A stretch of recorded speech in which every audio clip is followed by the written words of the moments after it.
moves into the cockpit, our emotional state can compromise a flight. Kahapon ka pa may problema eh. Tinanong... Pinatigas.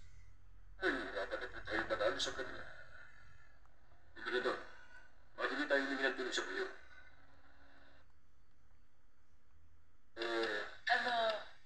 Masaya ka ngayon, ha? Give you the deals. Salamat, ha? Kaya umanda sa intense na dramahan.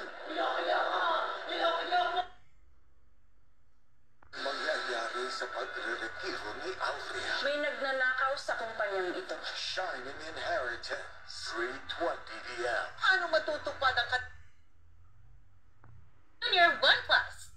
Fried chicken hack? Or swak sarap pakda ba? Or liquid seasoning. May swak sarap pakda.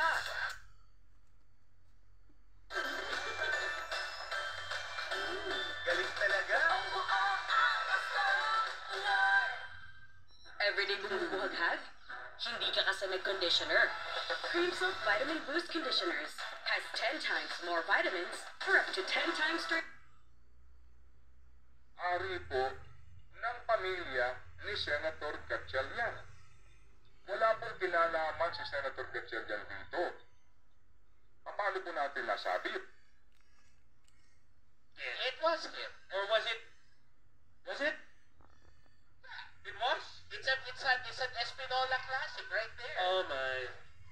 Well, then again, he's here. Adaptation of a hit telenovela plus Second Chance ngayong November 9 na sa TV5. Ngayong Viernes, anak. Pwede po magtanong ng gano'n, di ba? With all due respect. Hindi kasi daw po medyo may edad na. Sino po ito? Siya ba si Mr. William Gatchalian? Kasi nga po, hindi nila sinasabi ng tapat. Although meron na po sinasabi na si Idol Rafi na mula sa airport daw po, natuntun na yung CCTV na buha dito. So, sino ang sakay? Opo. Pero kung kumpanya nga po na pag-aari ng kanyang pamilya may may-ari nito, ipaubaya na lang ba ni Senator Gatchalian sa LTO ang pag-iimbestig?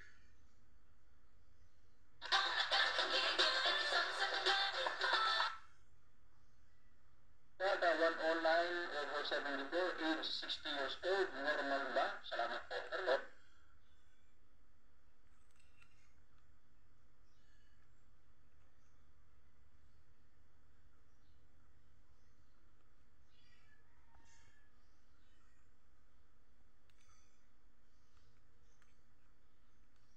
Kahit tining at marami atang nakikinig sa atin at natuwa ka na ito nga tungkol dito sa inner child natin.